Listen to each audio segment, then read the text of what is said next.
Hello everybody, welcome to the UK Azure user group. We've got a fantastic session lined up today, a product group session. So coming all the way from Redmond, we've got Deepika Sadahiro, who's going to talk to us about digital twins, Azure Digital Twins, an exciting data technology that's new on the block in Azure.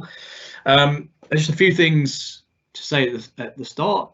Well, thanks for turning up or watching online after the event. We'll be putting this onto YouTube afterwards, which you might be watching now. But either way, thanks for tuning in. We have had a pretty busy month over the last, month, including obviously Ignite, which was a big Microsoft show and quite a lot of interesting things got announced. And then we obviously had this excellent session tonight, and then in somewhere around a fortnight, maybe towards 3 weeks, we'll have another session on Azure Cognitive Search with Liam Kavanagh, another product group session. So we're really spoiled at the moment with Microsoft speakers. So on that note, without really too much further ado, we want to introduce you to Deepika, who's the Principal Program Manager on Azure Digital Twins. Really just hand over to you, Deepika. All right, thank you, Andy. Can you please confirm if everybody can see our screen? I think so. It looks good to me from my end. Excellent. All right. So thank you for the introduction, Andy, and hi, everyone. Thank you for inviting me to this session. I'm super excited to be here and really happy to share with you about one of our new services in the Azure family. So I come from the Azure IoT team, and one of the newest additions to the Azure IoT platform portfolio is our Digital Twin service. So we'll do a quick overview today. We thought we would, use this type of flow where we talk a little bit about why would a customer use Digital Twins. So we'll talk a little bit about the vision behind the service itself. Then we'll briefly talk about the steps that a developer goes through to put a solution together. I would like to show you a couple of examples of the types of solutions that can be put together with this service, just to show the diversity in use cases that we support. We can spend a few words on the architectures. As you know, seldom is a solution put together with a single service. So, what are all the services that come into play for the end-to-end flow? Then I would love to leave you with a few resources if you would like to learn a bit more about digital twins. And along the way, please feel free to ask questions. Feel free to raise your hand or pop in a question in the chat window, and I guess we'll take it from there. So let's go ahead and talk a bit about vision. If you've worked with the Azure IoT services before or heard us talk in the past, you would have heard us use a term called connected assets. When we started the team, we were all about enabling a solution where data from sensors and data can be taken to the cloud and then joined with all these Azure services. So we used to be all about connected assets. And over time, what we realized was that the way customers want to use their IoT signals is really in conjunction with other data sources in their environment and to derive business insights. So as a solution developer, often what we're trying to do is join data from multiple sources. And what IoT sensor data does is essentially add the real-time component to it. And in the end, from the customer viewpoint, it's really all about building a connected environment where they want to answer their business questions. So that's really where this notion of digital twins came about, right? So our definition of digital twins, which again is an age-old concept, but I will try to elaborate on how we think about this in the Azure world, is we truly think about this as a combination of those data signals. So IoT, of course, that's the place I'm coming from. So we know all about IoT data, but it's really again joining that with location data about all the places where those signals are coming from, people data, right? Whether it's presence information or joining with other systems like M365, and then business processes, wherever that data is stored, whether it's building data or some ERP system, your own blob storage, wherever that might be. Now, if a solution developer has to think about building a digital twin in the general sense, right, some sort of a connected environment solution from scratch, there's a variety of problems they have to solve. And so we tried to think about all of those as we envisioned what our service would solve for. So today, if you want to build your own digital twin, right, first you have to think about how to model your entire environment so that you can digitize it and hence reason about it. And then, of course, we have the age-old data silo problem, right? You may already be solving it by combining different sources, but that is really, the crux of all these solutions. It's how to bring those data signals together in a meaningful way so that you can derive insights from them in your client applications. Of course, solution building naturally means putting all the Lego blocks together, different services, whether they're in the Azure family, custom services you might be writing, client components, etc. And then finally, when you take your solution and you want to deploy it at scale, right, that's when you're thinking about how it will scale at a global level, depending on the size of your deployment, and also ensuring that that the data will be secured, the solution itself, the access will be secured. And then lastly, staying in sync with all those real-time signals that are coming. So these are all the things, all the problems that a solution developer has to think about comprehensively when they build a digital twin solution. And so this is what we thought about when we envisioned what Azure Digital Twins should be. At the heart of it, Azure Digital Twins is a graph service. What is unique about this graph is that it's a typed graph. And so what that means is that we are typed by a modeling language called DTDL. It's called Digital Twins Description Language. As you can see on the left-hand side of the screen in the little snippet, it's a JSON LD-based language. Many customers today, when they build digital twins, come from the world of RDF and OWL, and so they like the fact that it's readable, and again, it's intended to be domain agnostic. So it's it's really just JSON where you can come in and much as you would define, for instance, in your program a class, and then instantiate the class and have instances of the class in your code. It's the same sort of notion. You define a model. And in this case, for instance, we say, there's a conference room. And so within the model, you can define properties that pertain to either physical entities, physical sensors that you're reading from. For instance, in this case, you may have a temperature sensor or a motion detector, and you have IoT signals that you're reading from that sensor. Or it may be other data sources. So for instance, in this example, we're also looking at a property called the square footage of the room, because perhaps we want to reason about the occupancy or the temperature index in the room and inform some application. So maybe the temperature needs to be really reasoned about in context of the size of the room, right? So this square footage is coming from some building system data. So the idea is that you can pull data from different sources and design your models in a way that makes sense for your application to be query against them. Now, when we come to the graph itself, you define a conference room, but you may have 1,000 conference rooms. So each of those conference rooms would now be depicted as a node. So conference room 1, conference room 2, etc. And then given that it's a graph, the power is in defining relationships and having some sort of a structure. So for instance, if you were thinking about a campus with buildings, and buildings having rooms, and rooms having, or buildings having floors, and floors having rooms, and rooms having those signals and other things you want to reason about, right? You can build out some sort of a hierarchy and define those relationships. And again, what that means is that when you want to query about the 5 rooms that are on floor 3 of building 7, you can essentially query for a subset of the data within your graph. And so to the very right-hand side of the screen, we see this, this notion of a very SQL-style query language. The ADT service is bound by a REST API layer. And so it's fairly straightforward. You can do CRUD operations or create, replace, update, delete operations on the nodes, or we call them twins, on the twins themselves. You can do CRUD on the relationships between the twins, and then you can write, you can call into what we call a query API. So if you want to do, a more performant read, and you want to read pages and pages of data, then our query API essentially, allows you to enter a string with your query statement, like the sample that you see on the right-hand side, and then it will basically return pages of data from the graph. So that's kind of the summary or the TLDR on what the core capability of the Azure Digital Twin service is, right? A typed graph that you're able to model and then you're able to query against.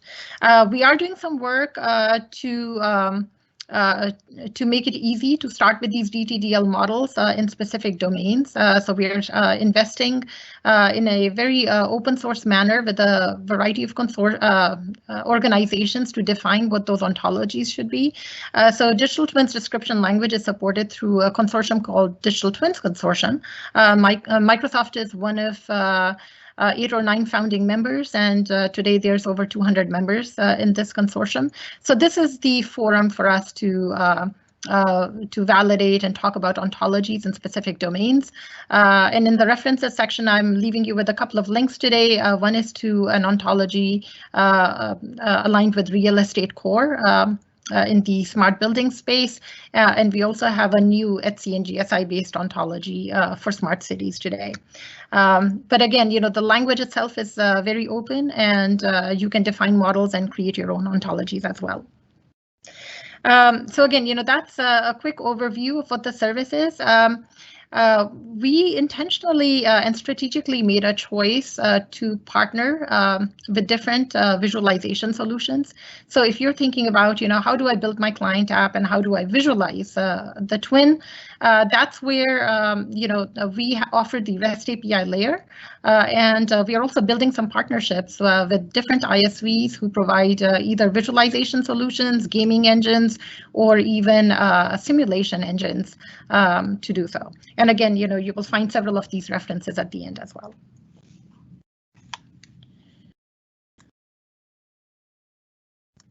Any comments, questions, or shall we just keep going? So there's no questions just yet, but just so everyone knows, the Q&As are open. So if you want to add a question on there, we'll keep coming back to that. Awesome, thank you. All right, so then let's go ahead and talk about some of our, stories of the types of solutions that have been built with Azure Digital Twins, or ADT, as we like to call it. So one of the stories that we are the most proud about is, using it ourselves at Microsoft. So for our own campus deployment, we are currently using Digital Twins for a variety of scenarios. And again, it's given us a good proof point for validating use cases end-to-end, as well as deploying at scale.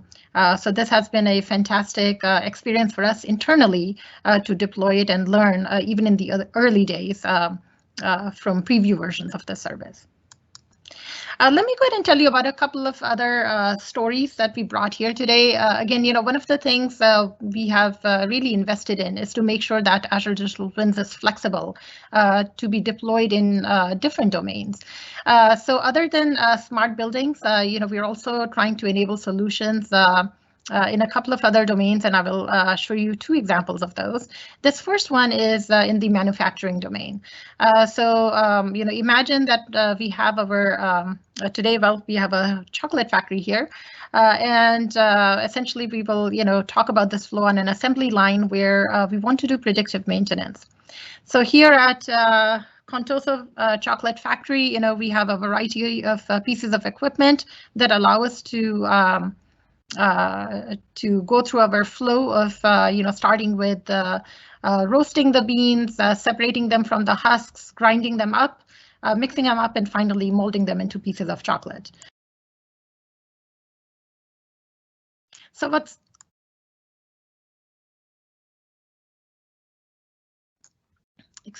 so what's a little bit interesting about this chocolate factory is that it's managed by a graph solution, right? By Azure Digital Twins at the back end. So we have a variety of nodes in the graph or twins representing the process itself.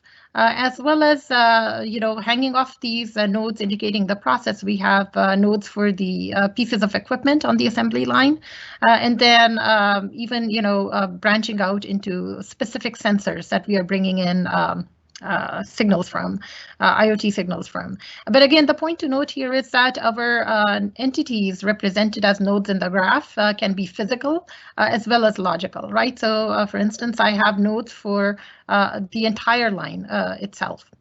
All right, so in this story, what will happen is, we want to show this predictive maintenance example where we have we are essentially looking at vibration data coming in from sensors on the equipment, and we will be looking at one particular assembly line. So let's go ahead and just kind of walk through the flow here. I have a recording. Can you guys confirm that you see the updated screen? Yep. Okay, excellent.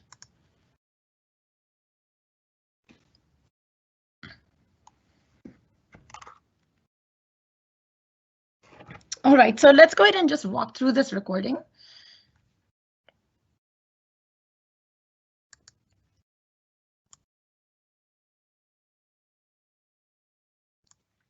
All right. All right. So as described earlier, we will just quickly advance through this just so you can see the flow.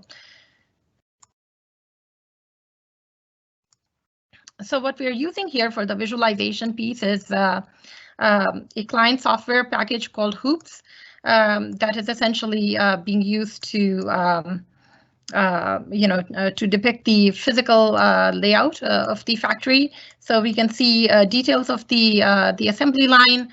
We'll be looking at the grinder and the mixer and so forth. And you can also see that in this dashboard view, we've got signals that we are monitoring. So again, in this particular case, we will be looking at vibration data. All right, so again, our story is that we are monitoring the vibration sensor coming from the grinder, and we've defined a threshold for what is an acceptable value for this particular signal, and we'll see the alert generate and take some action based on it.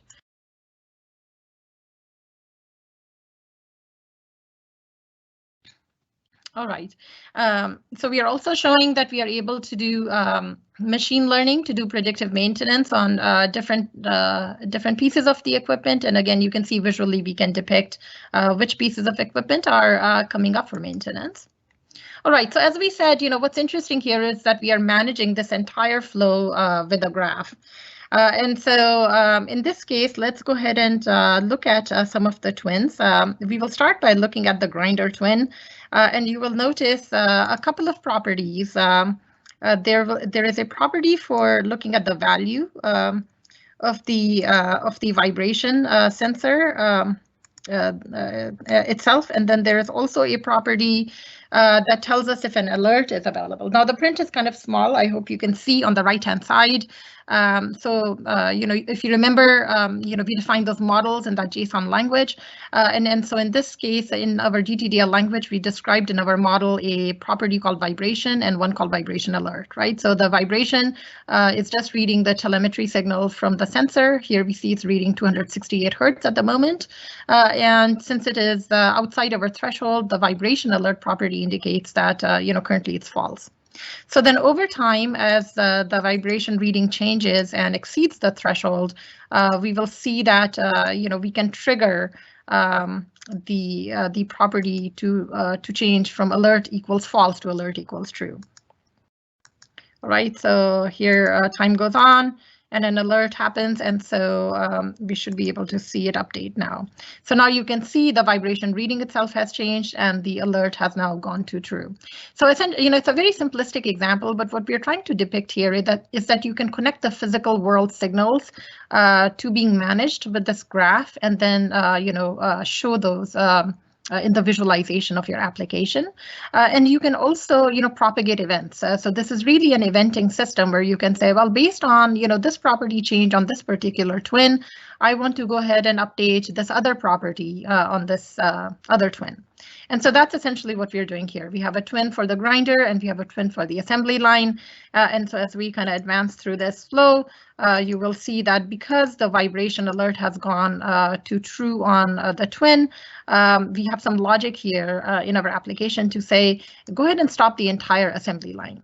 So now if I come here and click on the twin for the assembly line, you will see on the right-hand side, I've got a set of alerts defined for all the pieces of equipment on that particular line, right? So we had the process for fanning, winnowing, conching, and grinding. So you can see all the other alerts are false because those pieces of equipment are functioning as expected, and the grinder is showing true on the twin for the line, the entire line as well. And now based on this, I can stop the assembly line and take further action. So again, a very, very simplistic example, but to really illustrate that you can build this type of logic and propagate events that pertain to your domain and your particular scenario, regardless of the application. So, what's happening behind the scenes here? In this very simple example, we saw Azure Digital Twins at the heart of the system. We were looking at, vibration data from a sensor coming in. In this case, we used Azure IoT Hub, which is a service in our IoT portfolio to take data from sensor data to the cloud. Now, if you remember, we said that Azure Digital Twins itself has a REST API layer, and you can just do CRUD on the twins, right? So what we do is we read the data from the vibration sensor, and we pass that on to the twin property for that particular twin. For the grinder. So in this case, we use Azure Functions to essentially update that twin. Now, we also had a bit of logic that said, when the property changes on the grinder twin, then go ahead and update the property on the entire line, the twin for the entire line.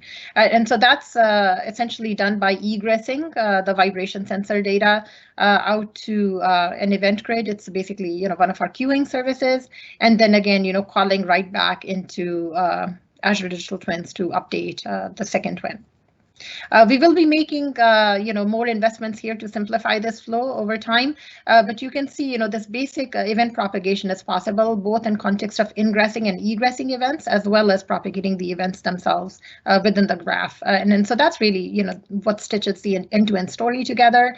And then on the top, you can see I have my client application layer. So this could be your own React app, another any kind of solution that you choose to build on top of.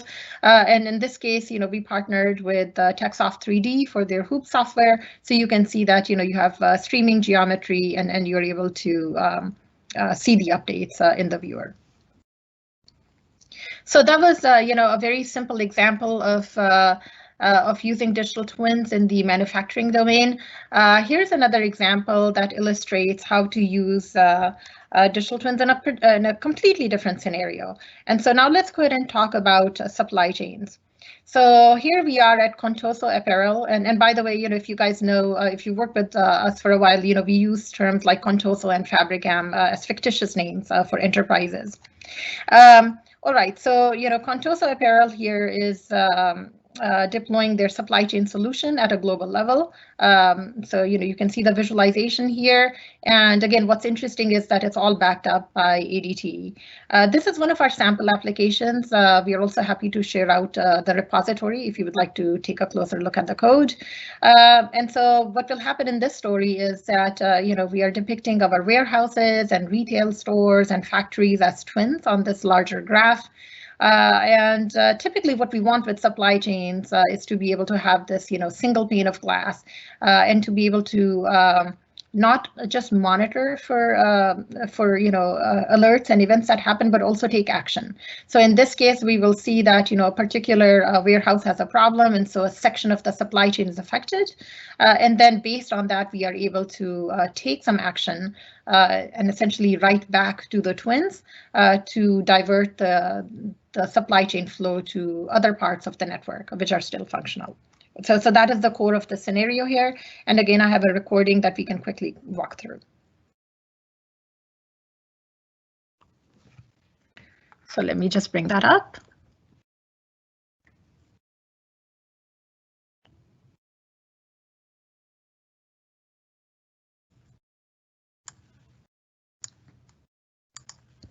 Okay, so again, here we are seeing that entire layout of all the nodes. So this entire network, essentially all the warehouses, factories, etc., are essentially represented by twins, essentially nodes in that larger graph. And let's kind of advance through so we can look at some of these properties. So there's a twin type called factory, right? And so we can surface the properties that are of most interest in this particular application. So at a glance, I want to be able to see, what is the efficiency of this particular factory? What are the open number of orders? What is its reliability?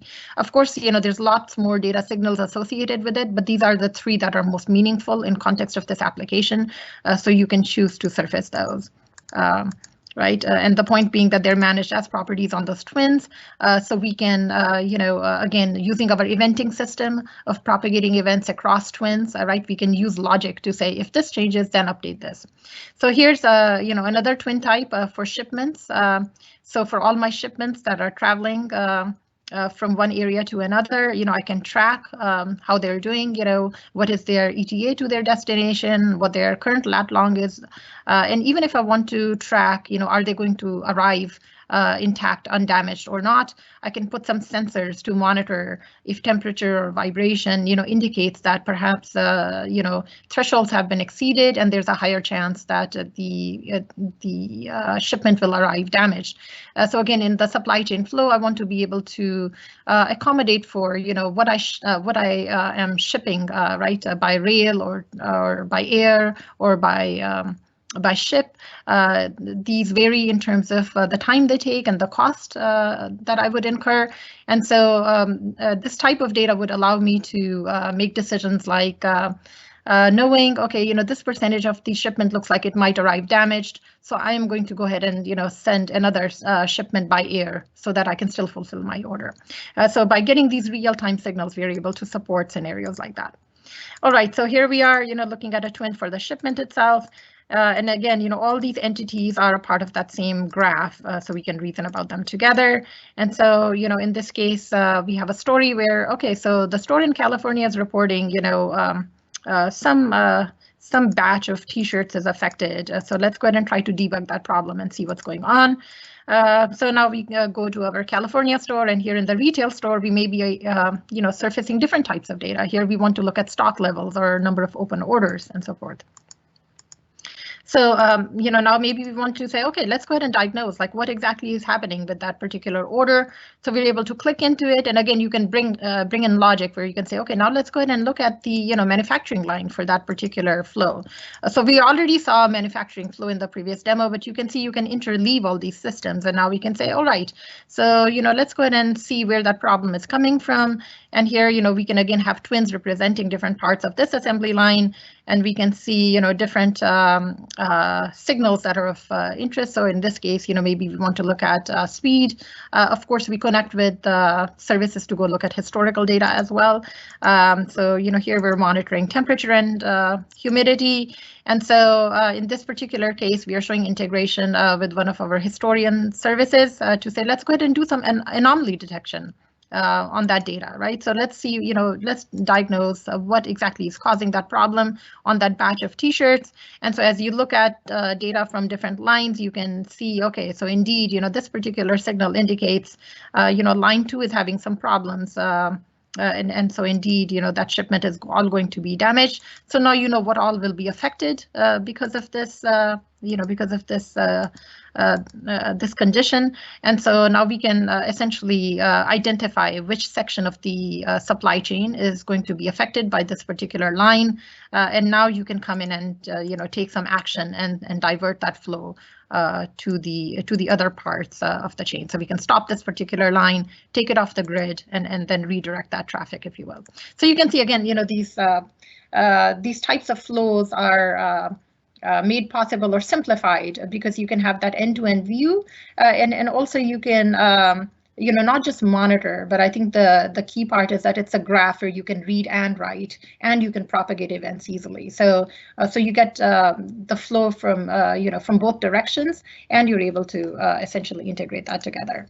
So so that was our supply chain flow, and similar kind of integration of services, right? So at the heart of it was digital twins managing that graph.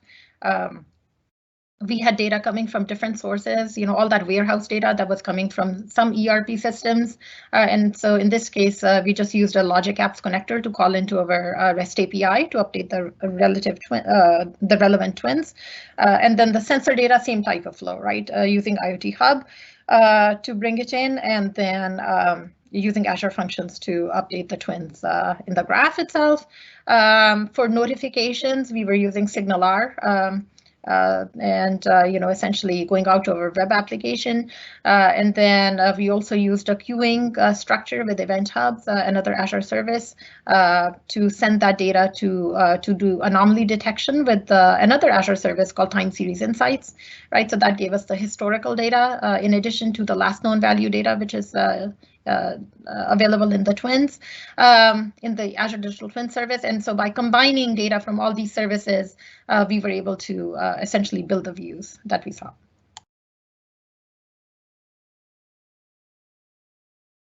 Okay, all right. So unless there's any questions or comments, I think this pretty much brings me to the end of our demo. So, I would like to leave you with several resources. We can share these links. And if you get a chance, do try out the service and share your thoughts. And so with that, let me give the floor back to Andy. Andy, maybe you would like to show us some example of some code running with digital twins today. Sure, yeah, thanks, Deepika. We did actually get a couple of questions, so maybe we can just ask those first of all. Pretty good questions as well, I think. So the first one, we did touch on it, I think, but maybe you could elaborate around the edges of it. The question is it locked to only working with IoT Hub, or can we ingest information from like Event Hub right into the graph that ADT provides? Yeah, so that's a really good question. And yes, it is very much an open API. You can ingest actually from any data source at all. So if you notice, even from from IoT Hub, I have an Azure function in the middle. So the REST API itself is literally a CRUD on the twin itself. So today, the way ADT is, it is quite agnostic of where that signal is coming from. And the most adjacent service to it is Azure Functions, right? So which is why I can really, even just bring in data from some blob storage. And all I'm doing is just doing a twin update. That's all ADT knows about. So short answer, you can bring in data from anything, right? All you have to do is identify which twin needs to be updated with that particular piece of data, whether it's a telemetry data coming from a sensor or anywhere at all, and then you would call into that API. And so just off that, you've got the Logic Apps writing into the digital twins. Is that a binding that you guys have produced, or are you doing like a REST call there? Yeah, it is still a REST call. So I've got this Logic Apps component here to illustrate what we put in the solution. So we had some of that ERP type data, in our supply chain story. And so to update the twins, so the way I'm updating the twins, the REST API layer is the same. And again, we can share a pointer to it. It's just a REST API to do CRUD on the twin, right? And so in this particular case, we built a Logic Apps connector. We actually have a tutorial on this for how to, essentially build your own simple Logic Apps connector. So it's very straightforward to put together. And again, all the Logic Apps apps connector is doing is, just calling into the REST API. So again, the layer around digital twins is the REST API layer that does CRUD on the twins, that does CRUD on the relationships, and then gives you query capability, right? That is the surrounding layer for the Azure Digital Twin service, and then we are able to ingest from any data source. Now, given that, we do have a strong play with IoT Hub, there's interesting questions about how to optimize some of these flows. So that's where, some of our current thinking is. But to answer the specific question about, is it tied to IoT Hub and can I bring in data from Event Hub? Again, I just wanted to reiterate that it is flexible. And again, the logic apps piece also, it's something that you would build yourself. But again, just call into that REST API. Yeah, cool. And then the other question that we have at the moment is a pretty good one as well. You can tell this is somebody who's been around the Azure user group for a while, asking about throughput and scale. What if you get a lot of data on a certain day, very little on another? Can the system auto scale based on the trends of data ingress? Yeah, that's a fantastic question. So a couple of things to share. One is we are very transparent about our service limits, and we actually publish them in our documentation. So we can share out a link, but we explicitly call out what some of the rate limits are that you can expect. At the end, it is a scalable service, and so we also call out a flag that indicates which of these limits are adjustable. And so exactly to your point, we are able to scale out as your solution scales. We've also got a pricing model that is set up as a pay-as-you-go, and our pricing dimensions are also tied to your usage. So to answer the specific question about peaks and ebbs in your usage of the service itself,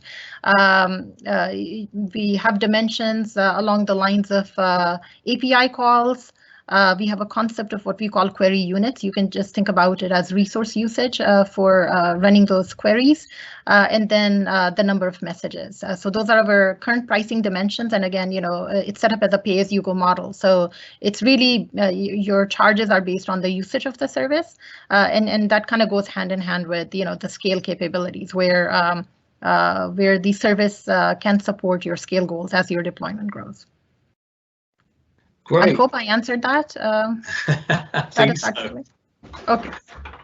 Okay, so I might just take over just for a few seconds then. A little bit unusual, but for the user group, anyway, it's a little bit unusual. But really what I wanted to just very quickly go and do, let me just click share and then move that over there. Okay, hopefully that's gone live. What I wanted to do is just talk about things from my perspective, because I have been using the Digital Twins product for a while, and those of you in the user group who tend to turn up when we were doing it in the pub or whatnot would obviously have been used to either me or Richard towards the end of the session just going kind of crazy about like the things that we've done with the platform and how cool everything was. So I wanted to give you a little view on the thing that we're doing with Azure Digital Twins. I'm probably going to repeat a whole bunch of what Deepika said, and she probably said it a lot better than me, but maybe a different perspective from one or two of these points. You might be familiar with this. This is the Azure IoT reference architecture, maybe from 6 months ago, perhaps a little bit older, and it was pretty much out of date at that point, but I think a lot of people will probably be quite familiar with it. The architecture kind of talks about devices and edge equipment over here sending information via the IoT hub and sort of securing that connection with a device provisioning service, and then almost like the end of the IoT story being here.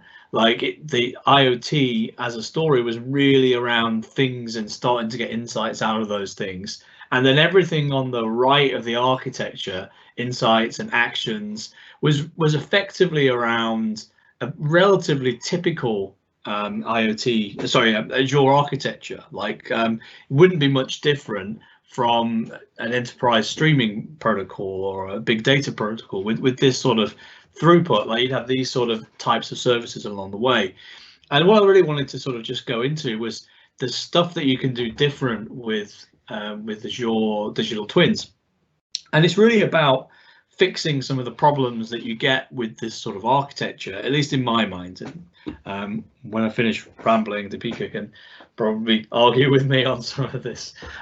So really the first thing I want to say is that it's silos. Silos have been the enemy of IoT and the enemy of winning a whole bunch of different workloads onto a new platform for data for a long time. And what I mean by that is that silos in an IoT world kind of come through this environment where we have burglar alarms and smoke alarms and door sensors and other sensors all in some kind of building, and they're all sending their messages up to the cloud. But what they're actually doing is they're doing it in two very different routes. So maybe the burglar alarm system maybe sends its information through to a vendor database, effectively sends it up to a private cloud environment owned by the burglar alarm company. And that burglar alarm company sells you a burglar alarm, but it also sells you some BI dashboards of number of errors, number of alerts, number of X, Y, and Z on your building over time. And they sell you that as a service. They monetize that. They've made a brilliant choice around business to try and boost the stickiness of their proposition, all that good stuff. But what they've basically done is changed a feed of information into a database that's probably backed or exposed, sorry, over an API that you have to write a client and you have to call into that API to build up an operational data store. And then what you really want to do then is if you're adding in smoke detectors and door sensors, maybe you're doing some of this yourself, perhaps you ingress that via an IoT hub and you pop it into the operational database more directly. Now, when you want to do a query from that, you're actually limited by the fact that these are in separate silos. Like this is a totally different database structure to this database structure. You've got an integration challenge with your client, fixing your commonality of identifiers between these different endpoints. There's a whole metadata mapping layer that you've got to build. And whilst it might not be too difficult with one or two or three different things, when you've got hundreds of different types of sensors sending that information, it becomes actually really, really tough. The reason you don't want the silos is that people want to ask really complicated questions these days about their data. So not just like tell me the temperature of a room, but it's instead like tell me the temperature on the 4th floor of the Elasticloud building that relates to the thermostat settings for that building, and how many people are in that building where the fire alarm has been sounded used by the number of people in the burglar alarm system. So that's the sort of idea where silos just get completely in the way, that you've got your data in with some kind of cadence, with some kind of latency in the fire alarm system, and you've got some other data in your own database system, and you're trying to say, right, tell me about both those things at the same time in a common expressive way. You can't really do that. It's a huge amount of work to achieve it. And then really we have to look at how ADT actually fixes that. And the answer in a nutshell is that it's a knowledge graph, right? As Deepika went through quite a lot of detail. The notion is then you put things into a graph database. It's a type of operational database that's relational, but like to a different level than a relational database is. It's not just one or two relations like between entities in a very rigid way.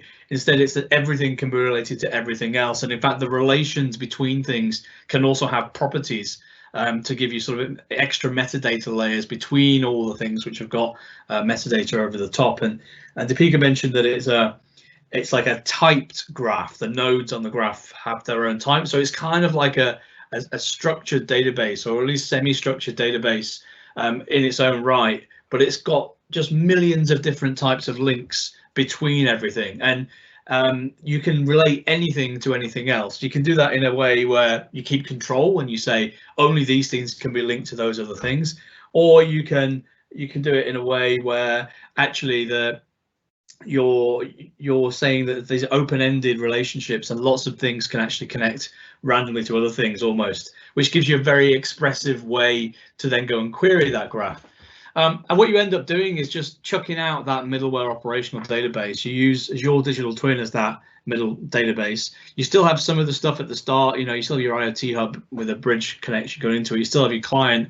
But what you do is when you're inserting into your database, you insert into your database pretty much directly as onto the graph as an operational data store in the same database setting as each data point, right? So the burglar alarm system and the fire alarm system are right into the same database, and they're saying this is my current value, or they're broadcasting telemetry of their current value, or they're updating last known value on nodes, and those two nodes relate back to a common node like a room, and then because of that you can say, well, what's going on in that room? And that's the very basis of it, right? You have this ontology, or the structure of a database, that allows you to query in very elaborate, complicated ways, but actually it's rooted on reality and on human understanding of reality. And it just becomes a really expressive way to start asking questions of your own data. So, and we went through a lot of this before. I wanted to just sort of look at some of the things that are in the digital twin description language. It's a JSON-based language over here. Deepika did point at these things. I wanted to let you guys know that it's all open, right? I don't think Deepika made enough of a thing about that. This is all open and fully documented on GitHub. You can go into Azure/Open Digital Twins DTDL on GitHub, and you can see all of the ins and outs of how you can model your information. And it's really well thought through, and there's a lot of ways of describing things, and it's really incredible. And then the ontologies, the shapes, the schemas, right? You can get lots of different shapes and different types of schemas. And in the last slide that Deepika was showing, she mentioned that there was this thing about different types of ontologies that are available. You should totally go and look at them. And the one that I use like pretty much all the time is this one. It's Real Estate Core. And they changed their website style, and now it's broken. I found this out the other day. You have to go to the root. Then that one's totally broken, but you can go to this one, and then in this one, I think this works. Yeah, this one works. So in this thing is Real Estate Core. So Real Estate Core is a like a industry federation, industry group, standards body. Call it what you like. Go away. And then we can go to that, and you can see that it's got its own pretty little website. But the thing about Real Estate Core is they provide an ontology, and it's a pretty straightforward ontology, really. We're describing real estate, so the things inside here are pretty straightforward. They are things like buildings, and buildings are they have building components, of which rooms are a type of a building component, and apartments, there's a relationship between rooms and apartments. There's a membership relationship between those things. You see how these are types of database records, effectively, digital twins, nodes, whatever you want to call them, and these arrows represent the lines between them. This is not an instance of a digital twin. This is literally the type. This is all the types that you can fill in. Then you can have things on it like devices, sensors, which are a subclass of devices, observations, which come to devices, and there's just like loads and loads of stuff in it. And if you go into the filter here and you take it up a level, you can see there's even more stuff in here. It's quite a big ontology. Now, Microsoft have also produced this ontology for you, so you don't actually have to do all the work. You can go to one of their GitHub repos, pull it in, get your shape, and then all you have to do is fill it in. Let's have a look at filling that in, right? So I'll just quickly go to some of the code. Filling it in isn't necessarily the nicest thing in the world, so I just want to show a few bits and pieces around that. I'm sure that this is going to change over time, but I just wanted to give a couple of observations on it. Effectively, we've built an SDK which wraps a Microsoft SDK. It allows you to do some very fluent type of operations over the top of it. But effectively, what you end up doing is creating a whole bunch of plain old CLR objects, POCOs, and inside them you would have something like a block, and a block therefore relates to this type of digital twin identifier, and it has some properties on it.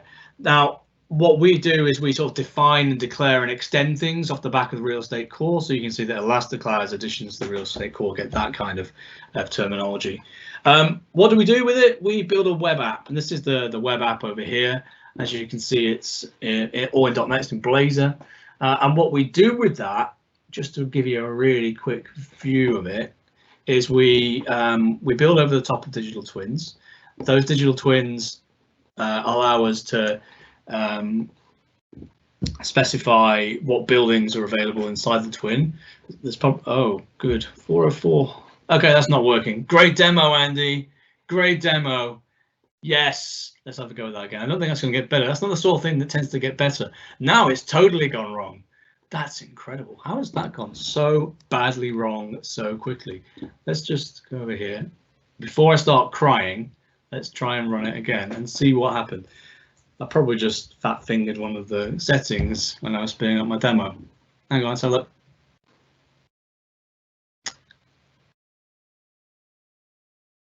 Yeah, okay, totally broken something. Anyway, never mind. We won't be doing a demo. Let's go. Luckily, I've got a few more slides in here that will show you what I was going to show you.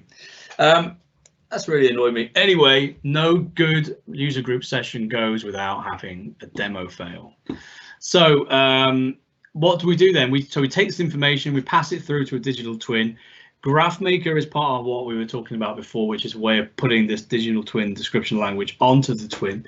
There's an app which lets us read, write from that twin. We're going to use Azure Data Explorer to allow us to do some historic analytics. There's long-term storage, there's SignalR for real-time messages, Power BI embedded. There's all kinds of good stuff. But there's still a whole bunch of work that you've got to do to build like a web 3D visual out of this. You have to find a way of getting those BIM standard formats onto the graph. This is a little bit what the demo looks like. There's a 3D image. What we do is we actually allow you to customize a lot of this stuff and sort of extend it with a whole bunch of your own code. Embedded in there. Historic data comes from ADX. We've got a publishing pub sub system at the end of that, which allows us to push a lot of information to not just the data lake for reporting, but also to external applications. That's really kind of the summary of what you have left to build. Bit of a shame that the demo didn't work, but it looks a bit like this anyway. I saw a new comment come in. Oh yeah, that's a comment about how great my demo is. Thanks everybody. It's a fantastic demo. But effectively, what I wanted to do is open the floor to any questions, give everyone a moment or two to talk about that. And in the meanwhile, I will stop sharing that particular part of my screen.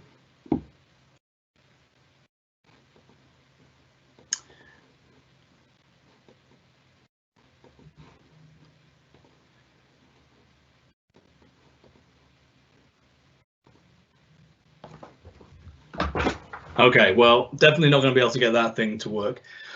So anyway, no more questions popping up as it seems. Apologies for the demo fail. I love how Deepika had hers absolutely nailed down, and I tried to do the live demo and it completely failed. And just quickly flicking through the config, and it totally looks like I've just hit a lot of random characters inside where the configuration is pointing to.